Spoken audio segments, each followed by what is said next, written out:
Buenos días, mi nombre es Luis Javier Murúa, soy docente adscripto y jefe de trabajos prácticos de la Sexta Cátedra de Medicina y voy a presentar la clase para Medicina A de enfermedades del esófago. El esófago es un conducto de 22 a 25 centímetros de longitud, cuyo tercio superior es de músculo esquelético y sus dos tercios inferiores de músculo liso. Transporta el alimento de la boca al estómago y mientras no se lleva a cabo la deglución, está cerrado por arriba por el esfínter esofágico superior o músculo cricofaringio que previene el ingreso de aire al esófago y por abajo por el esfínter esofágico inferior que previene el reflujo gástrico. Al deglutir, el centro de la deglución, que está en la médula oblongata y núcleo ambiguo, coordina la peristalsis de la faringe y el esófago con la relajación de ambos esfínteres. Las eferencias motoras llegan al músculo estriado y al músculo liso a través del décimo par para concretar la deglución. Tenemos que tener en cuenta que en la parte más inferior el esófago está protegido por tres mecanismos: las barreras antirreflujo que limitan la frecuencia del reflujo, los mecanismos de clearance luminar que limitan la duración dentro del esófago del líquido gástrico y por último la resistencia tisular que limita el daño del contacto epitelial. La presentación de esta clase fundamentalmente hace hincapié en describir los principales síntomas que expresan las entidades nosológicas del esófago, habida cuenta de que la inutilidad del examen físico impide que nos expresemos sobre el mismo. De manera que lo más relevante es desarrollar habilidades para interpretar los síntomas que tienen las entidades esofágicas. Para esto vamos a describir la pirosis, la odinofagia, la disfagia, el dolor torácico de origen esofágico y la regurgitación. La pirosis es un dolor subesternal episódico que empeora después de la ingesta y la inclinación del tronco y se alivia transitoriamente con antiácidos. Es una molestia de carácter quemante que se irradia hacia la boca, se suele acompañar de una sensación de gusto amargo en la boca o el aumento de la producción de saliva de gusto salado, que se llama waterbrush y que expresa muy probablemente uno de los síntomas más característicos del reflujo gastroesofágico. Si este síntoma se repite al menos una vez por semana, persistentemente se puede confirmar la presencia del mecanismo de reflujo gastroesofágico. La odinofagia es una deglución dolorosa que refleja una inflamación aguda y grave de la mucosa esofágica, una esofagitis, usualmente con úlceras de la mucosa producidas por infecciones, por la erosión causada por píldoras, por radiación y rara vez se encuentra en la enfermedad por reflujo gastroesofágico. La disfagia se define como una dificultad para deglutir. Cuando se origina en el músculo esquelético se denomina orofaringia y se acompaña por dificultad para transportar el bolo desde la boca al esófago, regurgitación nasal vinculada a la falta de oclusión del pasaje de aire nasal por el paladar blando y finalmente por tos con la deglución secundaria a aspiración debido a la imposibilidad de elevar la laringe y descender la epiglotis. Cuando se origina en el músculo liso, la disfagia se denomina esofágica y no está acompañada por falla en el transporte del bolo de la boca al esófago, ni regurgitación nasal o aspiración. La disfagia esofágica se divide en disfagia para sólidos y para sólidos y líquidos. La primera, la disfagia para sólidos, indica disminución mecánica de la luz, como la presencia de estricturas, cáncer o anillos de Schatzky, y la segunda indica disfunción motora como la que se puede apreciar en la acalasia o en el espasmo esofágico difuso. El dolor torácico de origen esofágico es un dolor que es muy parecido al dolor anginoso, al dolor precordial de origen coronario, y es una causa de dolor precordial no cardíaco. Es una molestia subesternal o paraesternal que puede irradiar al cuello, a mandíbula o brazos, que puede empeorar con las comidas y que tiene la particularidad de aliviar con nitroglicerina debido a que comparte un mecanismo de inervación superpuesto entre el corazón y el esófago. Sugiere un origen esofágico este dolor cuando se acompaña de disfagia, odinofagia o pirosis. Si se descarta una enfermedad coronaria, se denomina dolor torácico no cardíaco que puede atribuirse a la enfermedad por reflujo gastroesofágico o al espasmo difuso. Y por último, otro de los síntomas esofágicos es la regurgitación, que es el retorno, sin esfuerzo, de contenidos gástricos esofágicos a la boca, sin náuseas, sin contracciones musculares abdominales, torácicas o gastrointestinales. Es un síntoma típico de la enfermedad por reflujo gastroesofágico. Claramente, como decíamos, además de la descripción de los síntomas, vamos a hacer referencia a la descripción de los exámenes complementarios que permitan hacer el diagnóstico, habida cuenta de que el examen físico no nos habilita para para ningún establecimiento de enfermedad esofágica. Los exámenes complementarios son los radiológicos, o esófagograma, o trago de bario, que es una prueba útil para el diagnóstico de anormalidades estructurales y también para las anormalidades motoras del esófago. La manometría, que es una maniobra o un estudio que estudia la motilidad esofágica y que permite el registro simultáneo de presiones en distintos sitios. Es útil para el diagnóstico de la enfermedad llamada acalasia y de la esclerodermia. La esofagoscopía, que permite la visión directa de las lesiones y la obtención de biopsias. Establece el diagnóstico de certeza del cáncer, las esofagitis y las varices esofágicas. El monitoreo ambulatorio del pH esofágico, que es el estudio más sensible y específico de la enfermedad por reflujo gastroesofágico, que permite la correlación de los síntomas con las variaciones del pH. Las enfermedades esofágicas que vamos a describir son la hemorragia esofágica, la enfermedad por reflujo gastroesofágico, las esofagitis infecciosas y no infecciosas, las alteraciones motoras del esófago, los tumores esofágicos, las anomalías estructurales y una miscelánea. La hemorragia esofágica, bueno, claramente se puede expresar como cualquier hemorragia digestiva alta, con hematemesis o con melena, con mayor o menor compromiso hemodinámico, y también puede hacerlo a través de sangre oculta en materia fecal, de manera que, así como lo mencionábamos en el enfoque del paciente con enfermedad del tubo digestivo, es una expresión de hemorragia digestiva alta y puede presentarse de estas maneras. Las causas de hemorragia esofágica son la ruptura de varices esofágicas que se da en los pacientes que sufren hipertensión portal, habitualmente secundaria a cirrosis hepática, el desgarro de la mucosa esofágica o desgarro de Mallory-Weiss, que se ve en vómitos muy intensos en pacientes alcohólicos que provocan sangrado, las úlceras secundarias a infección por citomegalovirus o el VIH, y la enfermedad por reflujo gastroesofágico. Estas son imágenes que muestran varices esofágicas, los mamelones en la mucosa que muestran la hipertensión portal, expresión clara de hipertensión portal. Esta es una imagen donde se observa el desgarro de la mucosa esofágica o de Mallory-Weiss, causa también de hemorragia esofágica. Dejando de lado a la hemorragia, pasamos a describir la entidad llamada enfermedad por reflujo gastroesofágico. Vamos a hacer definiciones de la misma, vamos a describir aspectos epidemiológicos, los mecanismos fisiopatológicos, sus manifestaciones clínicas y cómo se lleva a cabo su diagnóstico. La definición de la enfermedad por reflujo gastroesofágico es la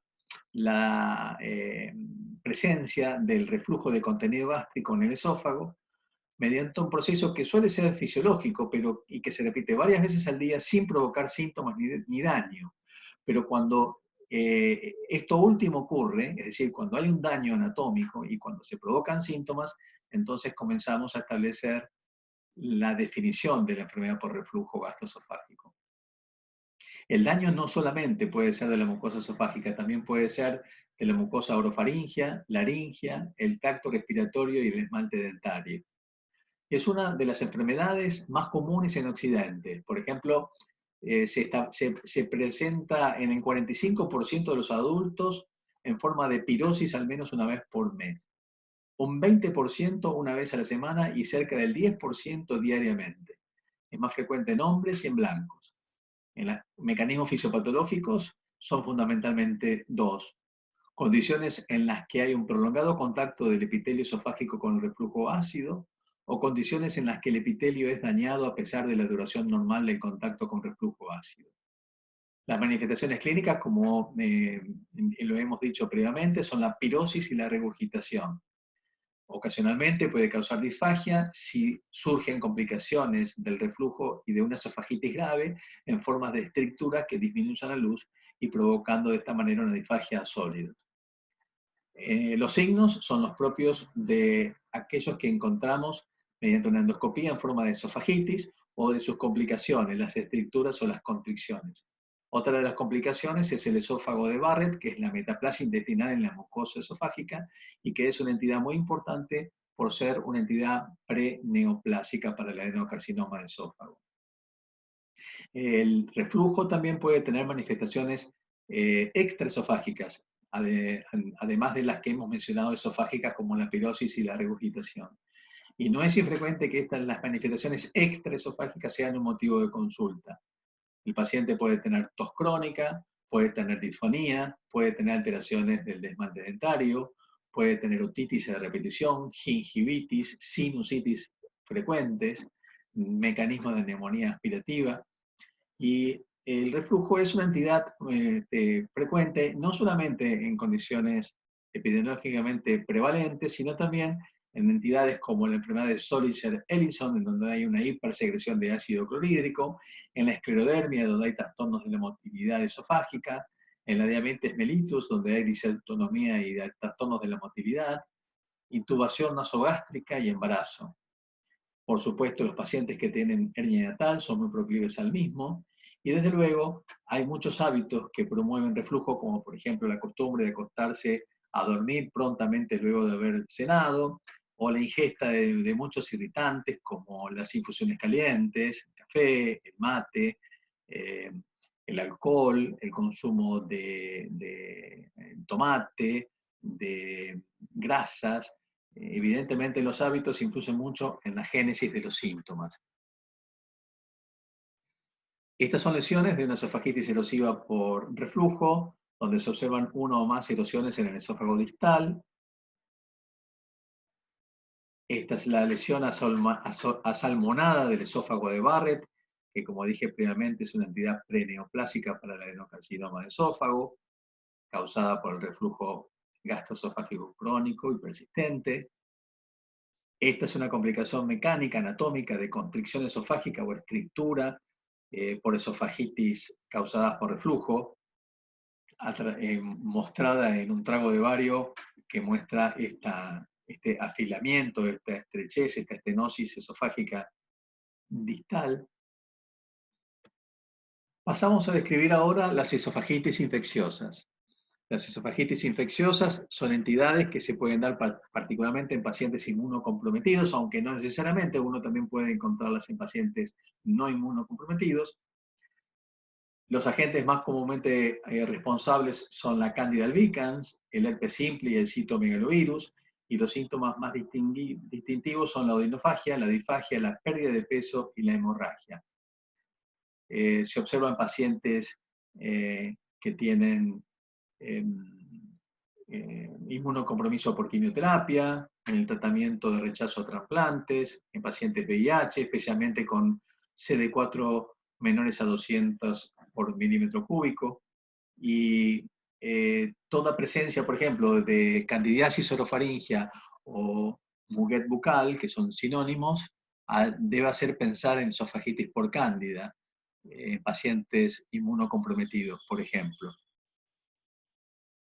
Estas son imágenes de una esofagitis por cándida, donde se ven esos exudados algodonosos en la mucosa, muy similares a los que uno puede apreciar en la mucosa orofaringia. Esta es una úlcera en un paciente VIH. Otras esofagitis, que no son infecciosas, son las provocadas por reflujo alcalino, causadas por contacto con contenidos gástricos o intestinales de tipo no ácido, generalmente en pacientes gastrectomizados o con anastomosis Billroth 2, con gastroenterostomías. Las esofagitis causadas por píldoras que se dan en ancianos, que habitualmente están predominantemente en decúbito dorsal y con escasa ingesta de agua, o en pacientes con enfermedades esofágicas preexistentes. Provoca necrosis y ulceración, hemorragia, perforación y constricción y odinofagia. Drogas como la doxiciclina, tetraciclinas, vitamina C, potasio, antiinflamatorios no esteroides, alendronato, hierro, son frecuentes motivos de esofagitis medicamentosa. La esofagitis por radiación, causadas por radioterapias en toras que exceden 3000 rad y habitualmente simultáneas a quimioterapias que incluyan doxorubicina, que potencia el daño. Las esofagitis eosinofílicas, entidades infrecuentes, pero que pueden ser debidas a alergias a alimentos, que se expresan con dolor, odinofagia, pirosis, disfagia y a veces impactación de alimentos. En la biopsia vamos a encontrar una alta concentración de eosinófilos en la mucosa esofágica.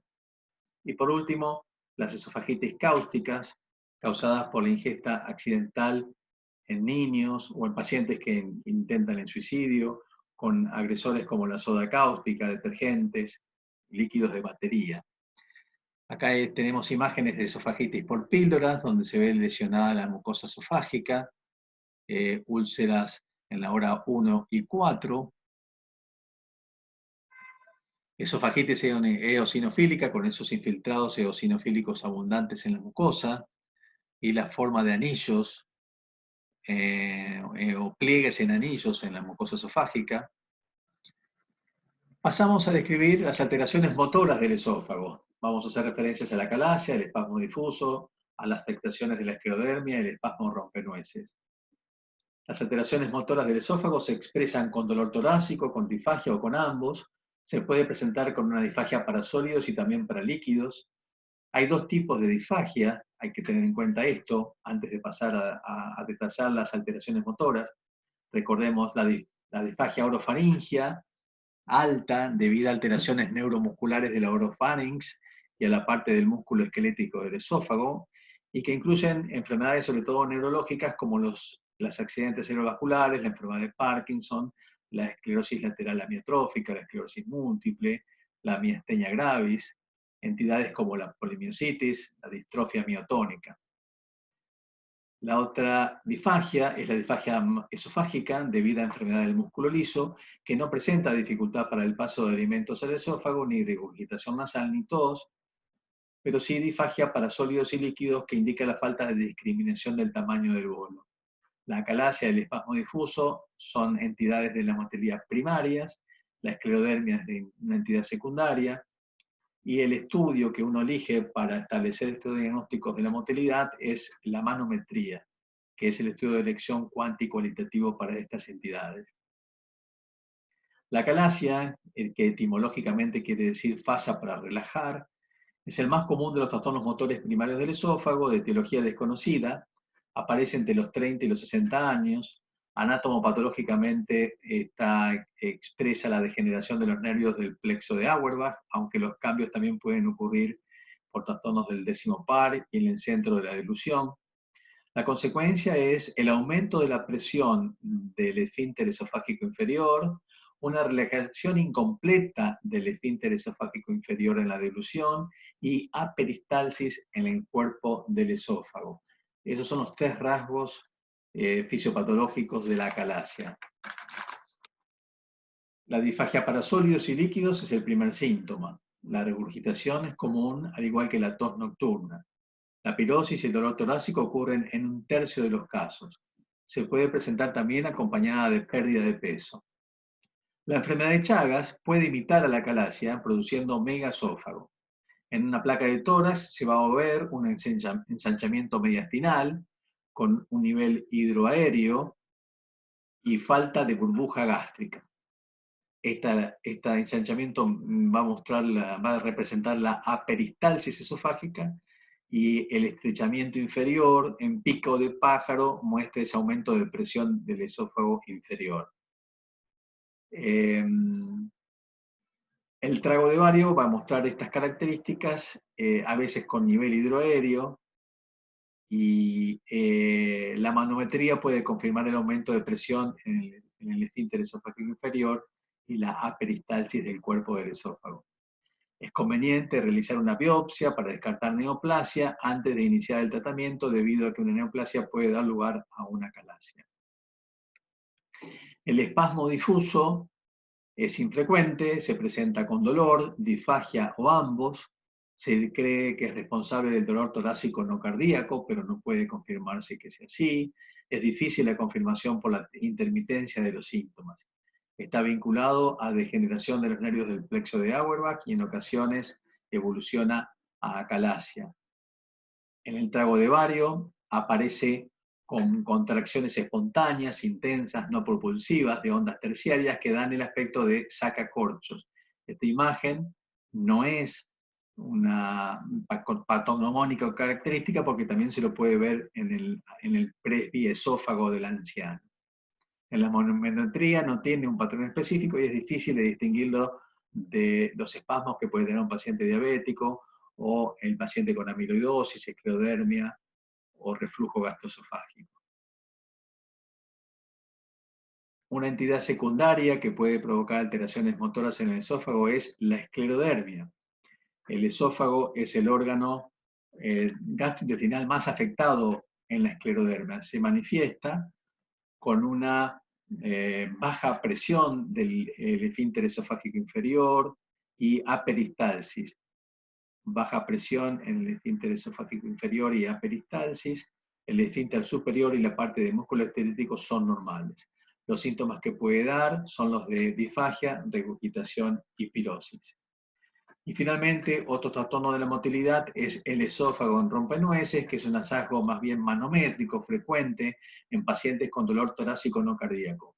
Consiste en peristalsis normal, pero con contracciones de muy alta amplitud, más de 180 milímetros de mercurio.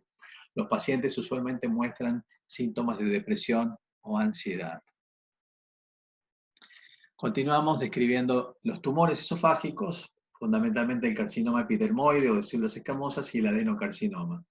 Pero tengamos en cuenta que los tumores también pueden ser benignos. Son infrecuentes, pero los tumores benignos pueden ser pólipos fibrovasculares, leiomiomas, papilomas, lipomas, neurofibromas y tumores de células granulosas. Cuando son grandes pueden causar disfagia o dolor torácico. Los tumores malignos son estos que hemos mencionado, y hay otros como el leiomiosarcoma, el melanoma, el linfoma, el plasmocitoma o metástasis provenientes de mama, pulmón y piel. El tumor, el carcinoma epidermoide o de células escamosas, es más común en hombres y en personas de raza negra. Los factores de riesgo son el consumo de alcohol, el tabaquismo, la infección por papilomavirus, la ingesta de lejía, la acalasia, la celiaquía, la exposición a radioterapia. Se manifiesta con síntomas rápidamente progresivos de disfagia sólidos, anorexia y pérdida de peso. Raramente se presenta en forma de fístula traqueoesofágica, disfonía o hipercalcemia como forma de un pseudo hiperparatiroidismo. El trago de bario muestra una voluminosa masa esofágica con obstrucción de la luz. El adenocarcinoma es un tumor que en los últimos años incrementó su incidencia, particularmente en varones blancos, con lo que se puso a la par del carcinoma epidermoide, particularmente ubicado en el esófago distal, dado su origen en la metaplasia del esófago de Barrett, que es una complicación del reflujo, como habíamos mencionado anteriormente.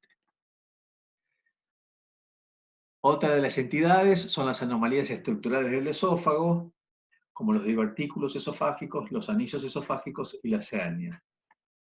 Con respecto a los divertículos, el más común es el divertículo faringoesofágico o de Zenker, que es un divertículo que adopta esta forma en el trago de bario. Está expresando un área de debilidad muscular en el triángulo de Killian, cerca del músculo cricofaringio, y es la consecuencia de la incoordinación de la peristalsis faringea y la relajación del esfínter superior. Cuando adquiere un tamaño suficiente, presenta síntomas como disfagia, regurgitación de comida no digerida, halitosis, dolor en el cuello y aspiración. Se diagnostica, como muestra la diapositiva, con un trago de bario. Otros divertículos del esófago son el divertículo del esófago medio y epiferénico, que son infrecuentes y secundarios a trastornos motores o procesos paraesofágicos neoplásicos o inflamatorios. Si alcanzan tamaño considerable, se manifiestan con disfagia, regurgitación, aspiración y dolor torácico. El diagnóstico de ellos se hace también con el trago de bario. Y por último, otra forma de divertículos esofágicos es la pseudodiverticulosis intramural infrecuente, y que se manifiesta por numerosas pequeñas dilataciones de los conductos secretorios de las glándulas mucosas que producen inflamación de la mucosa y obstrucción. Se expresan con disfagia, dolor torácico, pirosis y odinofagia. Otras alteraciones estructurales son los anillos esofágicos, llamados anillos de Shattuck. El esófago distal tiene dos anillos de tipo A y B que con varios limitan el vestíbulo esofágico. El anillo A es una banda hipertrofiada de músculo de 4 a 5 milímetros cubierta de epitelio escamoso. Raro y asintomático, cuando desarrolla disfagia se lo trata con dilataciones esofágicas. El anillo B o anillo de Shattuck es una delgada membrana de 2 milímetros de mucosa y submucosa localizado en la unión escamoso-columnar. Se encuentra en cerca del 15% de los estudios de Vario y es frecuentemente asintomático. Probablemente congénito, si se expresan con síntomas lo hacen con disfagia a sólidos. Dentro de las anomalías estructurales están las frecuentes hernias hiatales que pueden ser por deslizamiento o paraesofágicas. Una hernia hiatal es una anormalidad adquirida en la que la unión esófago-gástrica y el estómago se proyectan sobre el diafragma y se introducen en el tórax.